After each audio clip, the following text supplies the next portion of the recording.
salaamaaleykum wa rahmatullahi taala wa barakaatu président Ale ñoo ngi lay nuyu di la ziara di la dalal fii ci seen chaîne la Message TV xam naa ñu bàyyi la rek nga nuyoo ak askan bi. waaleykum salaam yaa Seydi ginnaaw bu nu sant yàlla julli ci Muhammad sallallahu alayhi wa sallam ñoo ngi leen di dalal fii ci Taïba Ndiaye chef-lieu de la commune portant le même nom. di ñaan Message TV bi yàlla def mu jëm ci kanam ba couvrir toute la commune et tout le département de Tivaouane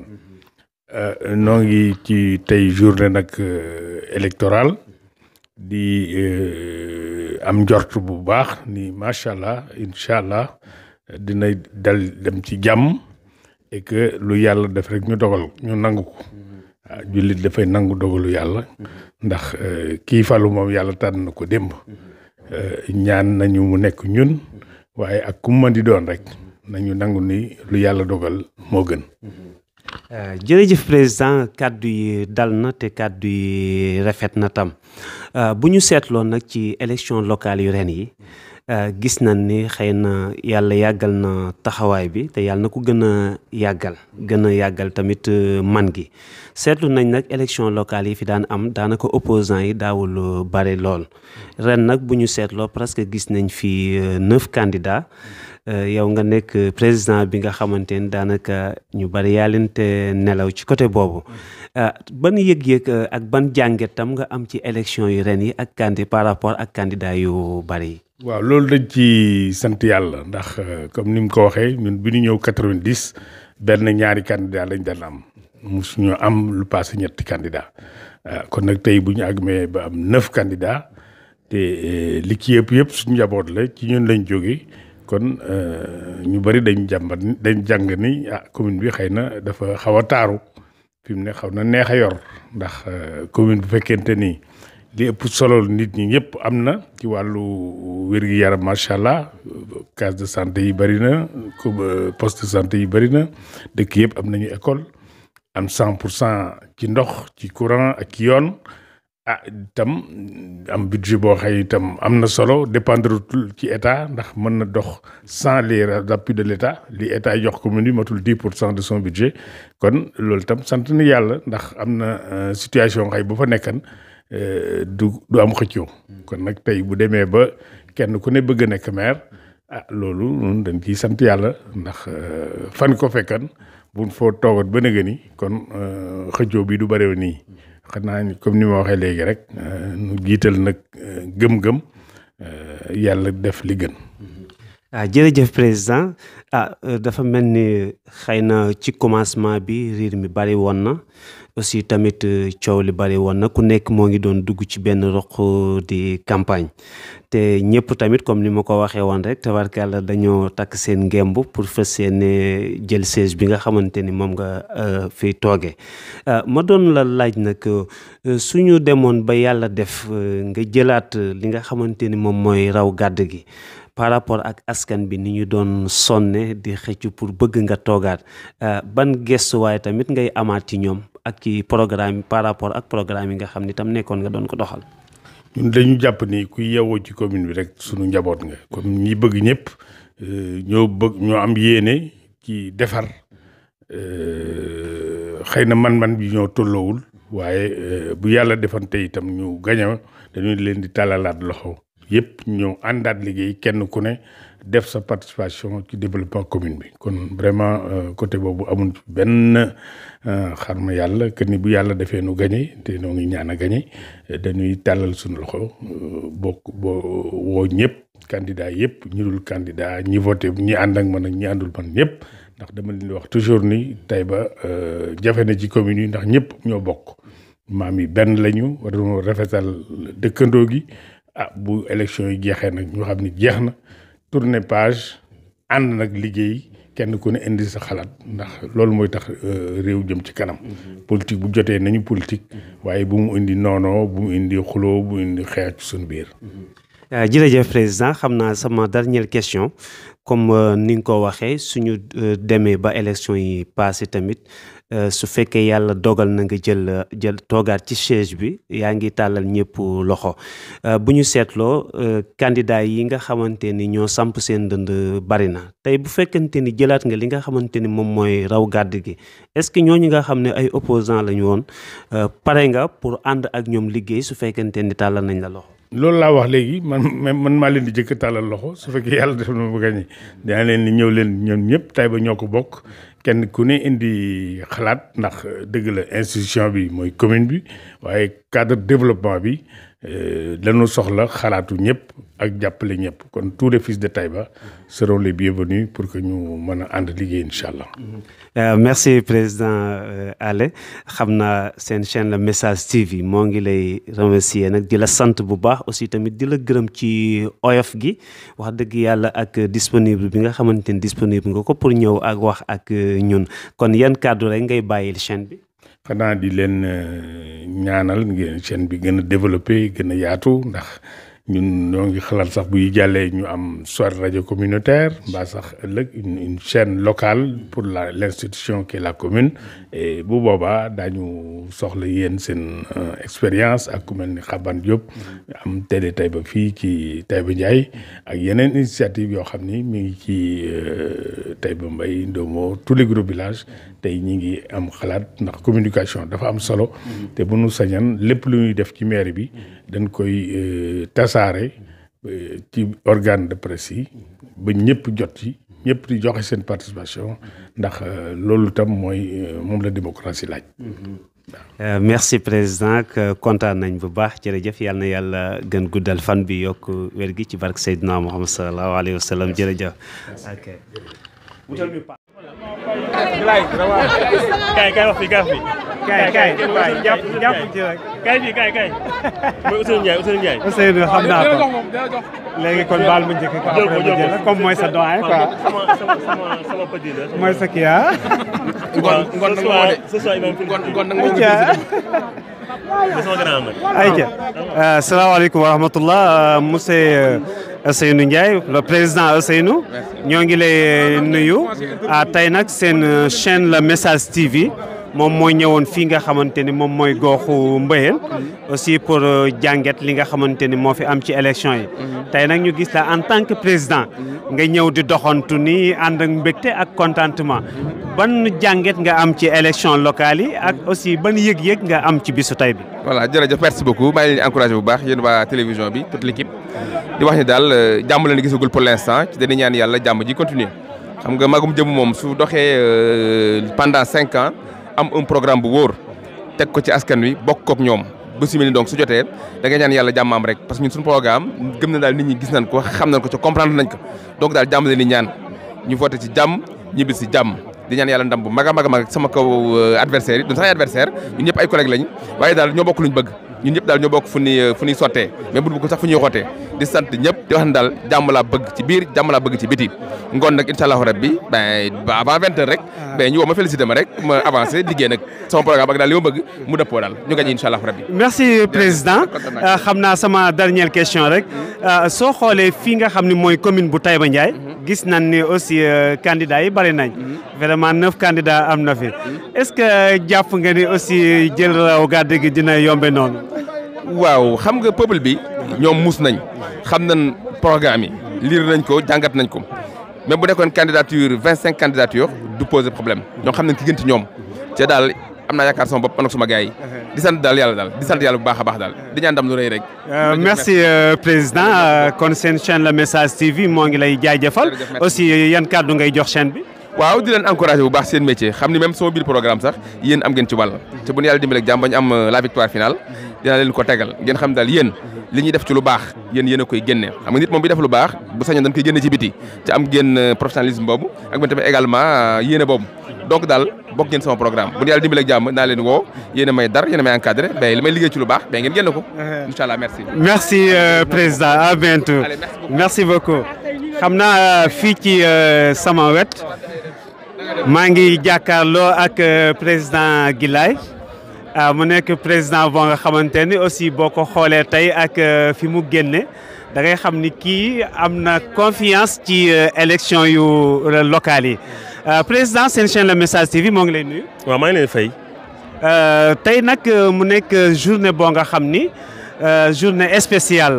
la. gis nañu yéen a ngi doxantu di ñëw ci bureau de vote yi pour xool aussi askan bi nan la ñuy doxee tey jii nii en tant que président boo nga xamante ni da nga bokk ci opposants yi bokk ci ñi nga xamante ni dañuy xëccoo ban yëg-yëg ak ban jànget moom nga am ci journée tey bi. waaw di leen sant di leen gërëm di leen jaajëfal seen liggéey on est très confiant yëg-yëg boobu na am yëg-yëg bi na am mooy confiance et puis aussi am yaakaar parce que liggéey nañ ko. Bien avant campagne yi ñëw campagne aussi on a fait une très belle campagne kon instant bi duñu xaar lu dul rek résultat yi génn ñu yëkkat suñu loxo voilà. waa duñu xaar lu dul résultat yi génn ñu yëkkati suñu loxo souvent président dañuy gis ni léeg-léeg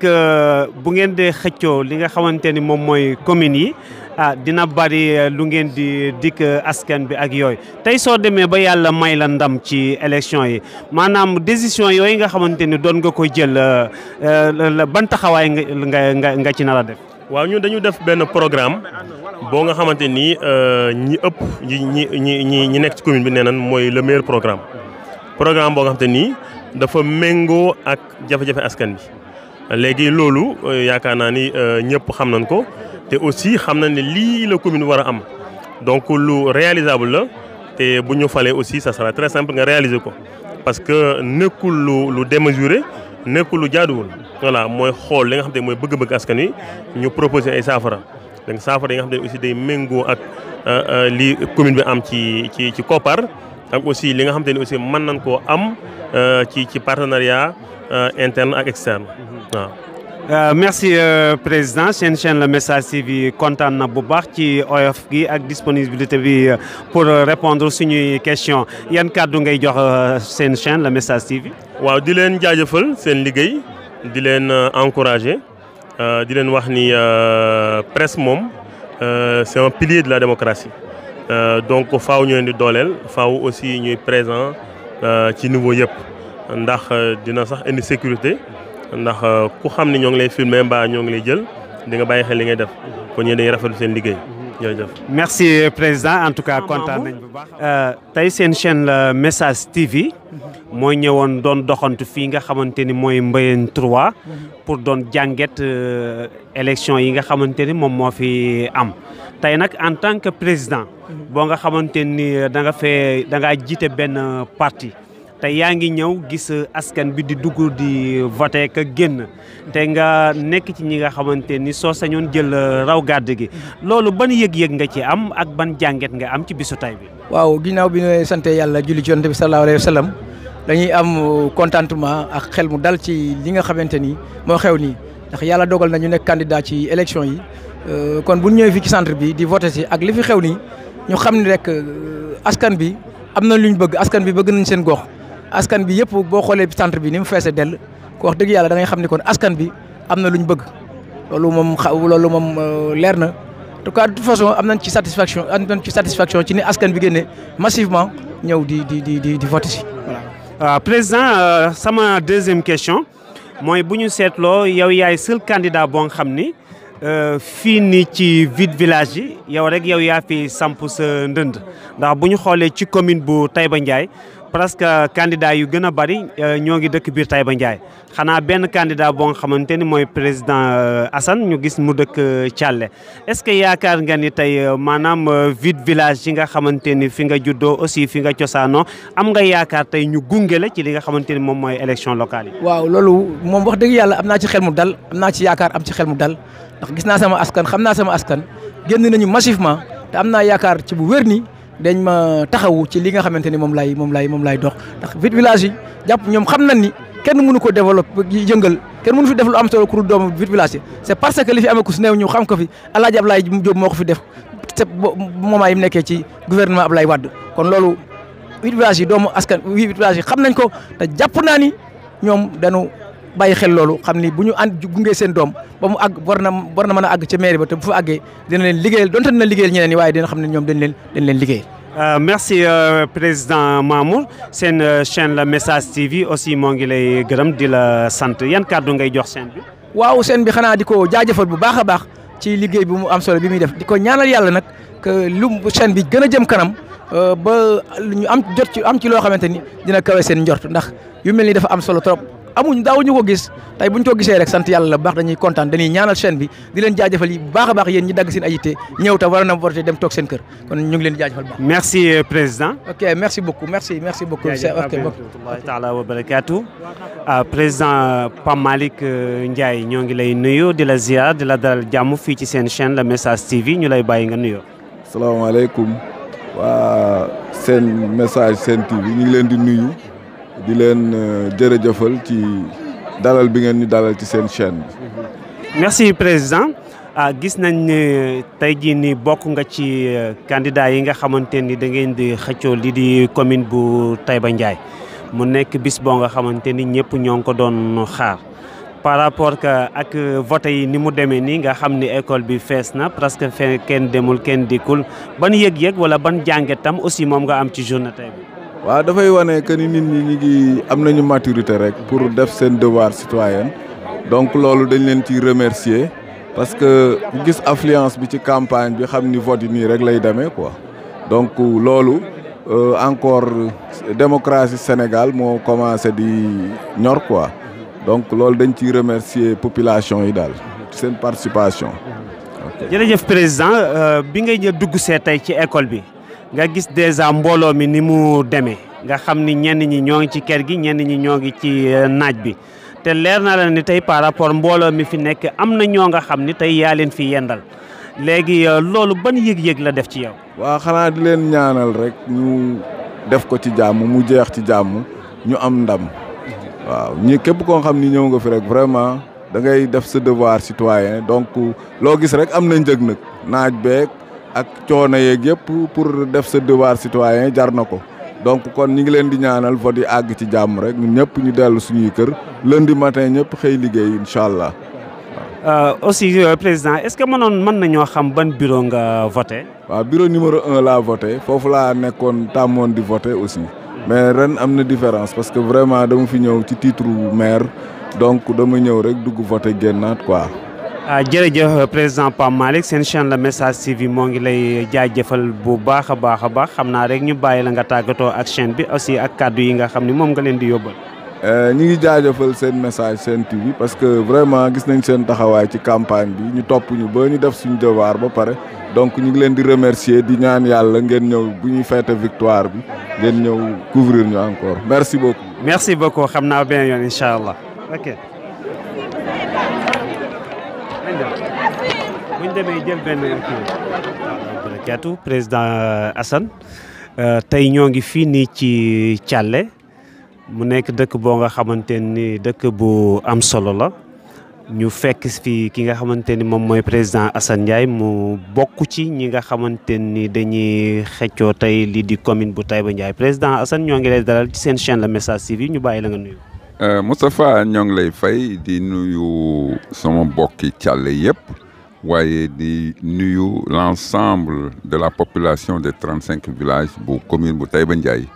di nuyu waa département de Tivaouane yëpp di nuyu tous les sympathisants ñi nga xamee ne nii vraiment seen yéene ak seen xalaat xam nañu ko di nuyu vraiment les candidats yi nga xam ne nii ñoo bokk di laaj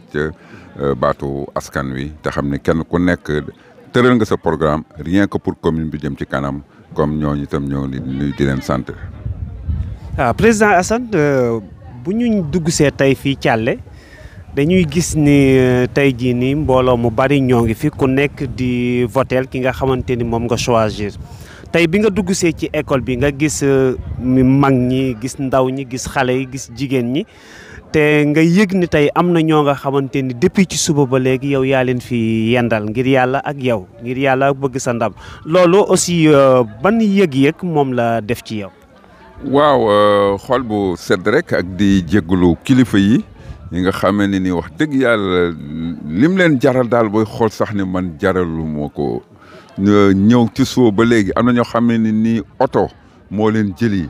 am na ko xam ne dafa tëdd ba yaakaaroon ni di ko xaaru yàlla def ñett fan yi mu tànn mu il faut damay wote mu ne ay carte sax bu doon su ma ko mënoon a lijjanti pour ñu jàppale Assane Ndiaye mu falu man dinaa ko def mag ma xam ne am na téeméeri at ak tey ñooñu wax dëgg yàlla am na ñeneen mag muy góor ñi di jigéen ñi ñoom ñëpp xëy teel a mobilisé wu boo xoolee électorat bi li ci ëpp fi mu nekk woto nañu pour jàppale Assane Ndiaye pour défendre Assane Ndiaye pour xam également Assane Ndiaye également li mu tekk ci commune Taïba Ndiaye.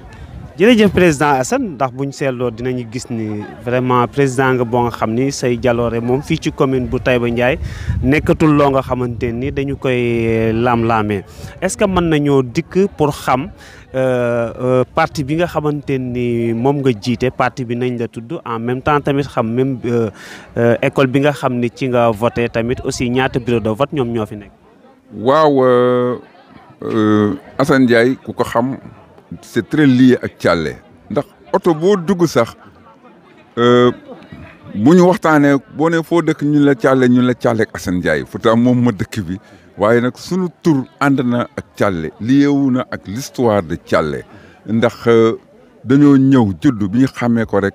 Thialé amul ndox amul courant amul yoon amul école yàlla suturaal ñu ci loolu luñ ci sumb rek yàlla ubbil ñu bunt bi 2003 lañ fi indi am ndox 2007 ñu dugal fi courant 2015 ndox mi tasaaroo ci kër yi ba xam ne kër gu nekk di nga mën a xëcc ay robinet yàlla dimbali depuis 2 ans ñu par la voirie ànd ko ak mairie ñu def fu la voirie de Thialé muy goudron bu ñuul li ko commencé ci axe Tivaouane Mboro ba biir Thialé muy tali bu ñuul école Thialé bii fii ñuy woote tey jii 1981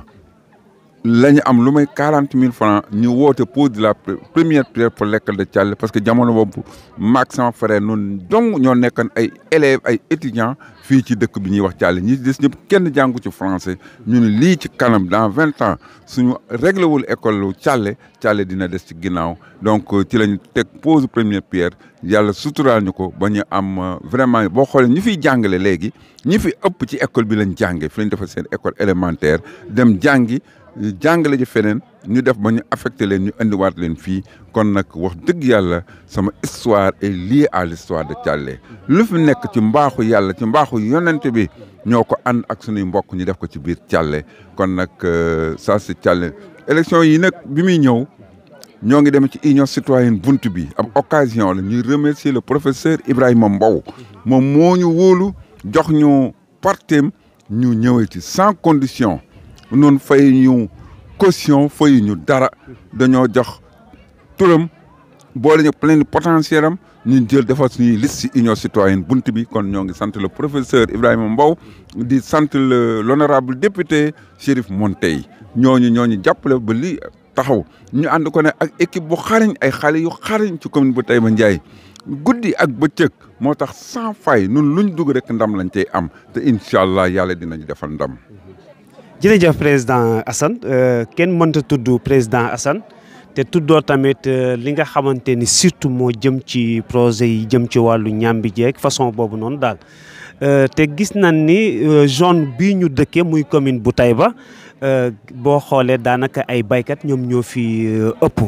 lan la président Assane fas yéene doxale ak ñi nga xamante ni ñoom ñooy baykat yi su ko yàlla mayee ndam ci élection locale yi nii. waa jërëjëf laal nga point boo xam ne foofu rek laa sawar ndax man dès le départ dama ne man maay candidat baykat yi boo xoolee ci liste bi bu ñu nee Assane Ndiaye agriculteur moo ciy nekk mais l'agriculture nag c'est avec grand A y a l'agriculture y a l'élevage y a la pêche yàlla def na fii nag ci commune Taïba Ndiaye amoon géej waaye incha allah daañ jàppale même ñu bëgg a def pisciculture daañ leen jàppale ñu def ko donc ci wàllu pêche bi wàllu agriculture daañ ci jàpp incha allah ci wàllu intensification de l'agriculture ndax ñoom maam ña daan bayee léegi il faut ñu soppan ñu ko lu tax suuf si dafa gën a xat nit ñi dañuy dëkk parcelles yi di gën a di yokk nit ñi di dëkk donc usines yi taxaw kenn ku nekk jël sa wàll ci suuf si donc suuf si day gën a tuuti donc intensification de l'agriculture mooy lan mooy na nga daan bayee 5 hectares di ci am rendement temps nga bay 1 hectare am rendement boo xam ne su production mooy ëpp la maam yi daan am bu ñu bayee 5 hectares donc noonu la ñuy intensifier mbay mi loolu nag mënoo koo def te amoo jiw bu baax moom moo ci jiitu boo amee jiw bu baax nga am yeneen intrants yi lu mel ni ay engrais dafa war a disponible yooyu su amee ndox mi également ñu jéem ko maîtriser dans beaucoup de zones di bay noor di bay nawet loolu daal lañ ñaan yàlla ñu ngi sant ñëpp di gërëm ñëpp jërëjëf. merci jërëjëf président Assane kon xam naa seen chaîne Le Message